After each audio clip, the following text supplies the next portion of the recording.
Tamil channel. இந்த வீடியோவில் நம்ம பற்றி பார்க்க போகிறோம் அப்படின்னா பஞ்சாப் கிங்ஸுக்கு எகெயின்ஸ்டான ப்ராக்டிஸ் மேட்ச். ஸோ டோட்டலி வந்து பார்த்தீங்கன்னா பஞ்சாப் கிங்ஸுக்கு எகெயின்ஸ்டாக இன்றைக்கி நம்மளுடைய ஆர்சிபி அவங்களுடைய குவாலிஃபயர் 1 ஆடுறாங்க. ஸோ அதுக்கு ஒரு இன்ட்ரா ஸ்குவாட் மேட்ச் ஆடி இருக்காங்க. ஸோ அது என்ன நடந்தது அப்படிங்கிறது தான் டீட்டெயிலாக பார்க்க போகிறோம். ஃபஸ்ட்டு வந்து விராட் கோலி வெர்சஸ் நம்மளுடைய ஜிதேஷ் சர்மா அப்படிங்கிற அந்த ஒரு ஸ்டிப்புலேஷனில் தான் இந்த ஒரு இன்ட்ரா ஸ்குவாட் மேட்ச் இருந்தது. ஆர்சிபிபின்னு. ஸோ அதில் வந்து பார்த்தீங்கன்னா கிங் கோலியோட டீம் ஃபஸ்ட்டு பேட் பண்ணி 20 ஓவர்ஸ்க்கு 178 ரன்ஸ் அடித்தாங்க, 6 விக்கெட்டை இழந்து. பேட்டிங்கை பொறுத்த வரைக்கும் கிங் கோலி 38 பால்ஸில் 54 ரன்ஸ், 6 பவுண்டரி போட்டு பொழந்தெடுத்திருக்கிறாரு. மயங்க் அகர்வால் தான் வந்துட்டு கிங் கோலியோட ஓப்பனிங்கில் இருந்திருக்கிறார். 27 பாலுக்கு 36, 4 பவுண்டரி, ஒரு சிக்ஸர். ஸோ அதுக்கப்புறம் வந்து பார்த்தீங்கன்னா இந்த இடத்துல டிம் டேவிட் உள்ளுக்குள்ளே இருந்திருக்கிறாரு. ஸோ டிம் டேவிட் அவருடைய ப்ராக்டிஸையும் வந்து ஆரம்பிச்சிட்டாரு. 18 பாலுக்கு 28. அதுக்கப்புறம் வந்துட்டு பார்த்தீங்க அப்படின்னா நம்மளுடைய குர்னல் பாண்டியா 10 பாலுக்கு 15.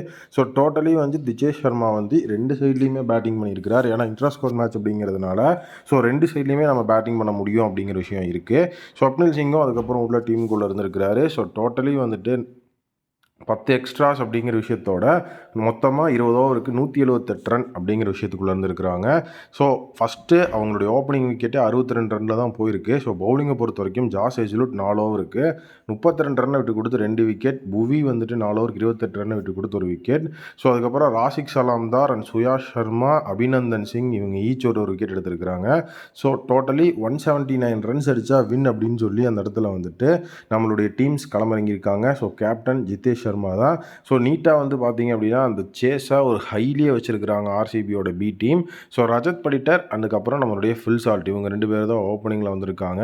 ஸோ டோட்டலி 2 பேருமே அதிரடியான பேட்டிங் அப்படிங்கிறது தான் வந்து கொடுத்துருக்காங்க. 2 பேருமே பவுண்டரிஸ் அப்படிங்கிறத ரெகுலர் இன்டர்வலில் அடித்து சிக்ஸர்ஸ் அப்படிங்கிறதையும் பறக்க விட்டு மாஸ் கட்டியிருக்காங்க. இதில் வந்து 2 பேர்த்தில் வந்து பார்த்தீங்கன்னா ரஜத் படிட்டர் ரொம்ப சாலிடான நின்று 50 அடிச்சிருக்கிறார். ஃபில் சால்ட் 30 பாலுக்கு 45 ரன் அடிச்சு ஸோ அவர் வந்து அவுட் ஆயிருக்காரு. ஸோ டோட்டலி இந்த ஓப்பனிங் காம்பினேஷனே வந்து பார்த்தீங்கன்னா செம சாலிடாக இருந்திருக்கு. அதுக்கப்புறம் லியாம் லிவிங்ஸ்டன் ஸோ 20 பாலுக்கு 35. பட் ஆனால் இன்ட்ரா ஸ்குவாட் மேட்ச் அப்படிங்கிறத வச்சு லியாம் லிவிங்ஸ்டனை பெருசாக ட்ரஸ்ட் பண்ண முடியறதில்ல. ஏன்னா வந்துட்டு லாஸ்ட் மேட்ச்சே வந்து பார்த்திங்கன்னா மஸ்ட் வின் கேம், நம்ம டாப் 2ல் ஃபினிஷ் ஆகணும் அப்படிங்கிற சினாரியோ இருக்கும்போது தலைவர் ஃபஸ்ட்டு பாலை டக் அவுட் ஆகிட்டார். ஸோ அதுக்கப்புறம் பார்த்திங்கன்னா மயங்க் அகர்வால் இங்கே வந்து 10 பால்ஸுக்கு 12 ரன்ஸ் அப்படிங்கிறத ஸ்கோர் பண்ணியிருக்கிறாரு. ரொமாரியோ ஷெஃபர்ட் 8 பால்ஸுக்கு வந்துட்டு 15. ஸோ அதுக்கப்புறம் வந்து பார்த்திங்க அப்படின்னா ஃபுல் அண்ட் ஃபுல் அங்கே இருந்த பிளேயர்ஸ் எல்லாருமே பெரிய லெவல் அடித்ததோட ஸோ ரஜத் படிட்டர் கடைசி வரைக்கும் நாட் அவுட்டில் இருந்து அந்த சேஸ் அப்படிங்கிறத முடிச்சிருக்கிறார். 19.2 ஓவர்ஸில் டீம் வந்துட்டு அந்த இடத்துல அந்த சேஸ் அப்படிங்கிறத முடிச்சு வேறு லெவலில் வந்து மாஸ் காட்டியிருக்கிறாங்க. ஸோ ஃபுல் அண்ட் ஃபுல் இந்த சைடு பார்க்கும்போது பவுலிங் அப்படின்னு பார்த்தோம்னா யாஷ் தயால் 4 ஓவருக்கு 34 ரன் கொடுத்துருக்கிறாரு. ஸோ 1 விக்கெட் எடுத்திருக்கார். Krunal Pandya and Swapnil Singh each 1 wicket எடுத்திருக்கிறாங்க.